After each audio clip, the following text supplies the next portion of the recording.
Gain on Proton, bro. I think it'll be a fun fight. I think Gain shoots on Proton, though. A lot of people think it's just gonna be kickboxing, but I think Gain might try and switch it up for him, like how Francis Ngannou did to Gain. Tripped him out, confused him a little, you know. Alex Pereira is already getting to work, and not casually, but with serious intensity, as he prepares for what could be one of the biggest fights of his career against Cyril Gain. This isn't just another title defense or a routine matchup. It's a completely different level of challenge. His move up to heavyweight has sparked major discussion across the MMA world, and for good reason. We're talking about a fighter who has already conquered 2 divisions, now stepping into the land of giants. Pereira has begun his training camp early, showing just how seriously he's taking this transition. Facing a natural heavyweight like Gain, someone who has spent his entire UFC career at this weight, is no easy task. Former champion Michael Bisping weighed in on the physical aspect of the matchup, pointing out the natural size advantage Gain may have. He emphasized a fundamental truth in combat sports: weight classes exist for a reason.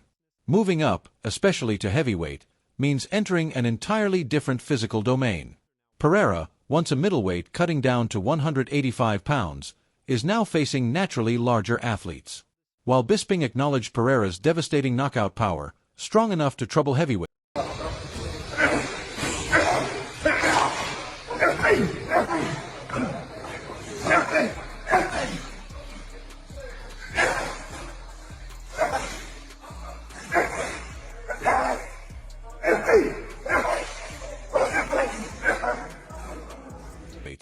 he also highlighted that Gain is not just big, but also fast and technically skilled.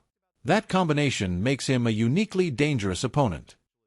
That's a great point. You know, we have weight classes for a reason. There's also a reason why no one's become a 3-weight division champion. Yeah, he so couldn't hard. make 185 by almost killing himself. Now he's going up to heavy, where it's not. I mean, naturally he walks around as a heavyweight, but he's not naturally a heavyweight fighter. So what will happen? He'll be heavier, which will slow you down a bit. He will have, I think, extra power. I still think he can take the shots. I think he's still got the power to knock out heavyweights. But Cyril Gane, in his DNA, is a gigantic, bona fide, legit heavyweight that just so happens to be very, very light on the feet, incredibly fast, can move around, you know, all over the place, shaking and baking, jigging and jiving, moving and grooving, whatever else you want to say, right? I think that's a big advantage in this fight. According to Paul Felder, the blend of size and speed is exactly what makes this fight so compelling. Pereira's striking power is undeniable, and Felder believes he could knock out a large portion of the heavyweight division. However, Gain presents a far more complex challenge than most. Gain's movement is exceptional for a heavyweight. His footwork, kickboxing skills, and overall striking technique create a dynamic and unpredictable style. This isn't just about power, it's about precision, control, and adaptability. Felder pointed out that this is precisely why Pereira is pursuing this fight. It's not about an easy path or building his record, it's about taking on the toughest possible challenge. If Pereira manages to defeat Gain and secure a title in a third weight class, it would elevate his legacy to an extraordinary level in MMA history. Yeah, that's the thing. He kicks so well too. He's not just a guy that's going to be some lumbering heavyweight. I think there's a lot of heavyweights on the roster that Pereira would hands down easily just go out there and KO to death, no problem.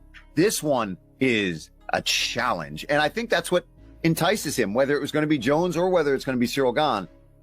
You're going for that third belt. If he gets it, you are a legit. And where do we go from here? If he wins that friggin' belt at that White House event, does he go down as possibly the potential achievement raises a serious question. Has anyone ever done this before? If Pereira succeeds, he could enter a level of greatness that very few fighters have ever reached. MMA analyst The MMA Guru noted that Gain has consistently found himself in major title opportunities, leading to a running joke among fans about his frequent returns to the spotlight. But this matchup is different. Stylistically, the fight leans toward a striking battle. Gain isn't known for wrestling, and Pereira isn't likely to grapple, which suggests a stand-up contest. However, that doesn't make things easier for Pereira. Gain's movement is what truly sets him apart. For a heavyweight, his footwork and spatial awareness are unusually advanced. He's comfortable fighting while moving backward, using angles, and avoiding direct exchanges. Rather than standing still and trading blows, Gain fights smart, making him a difficult target to hit cleanly.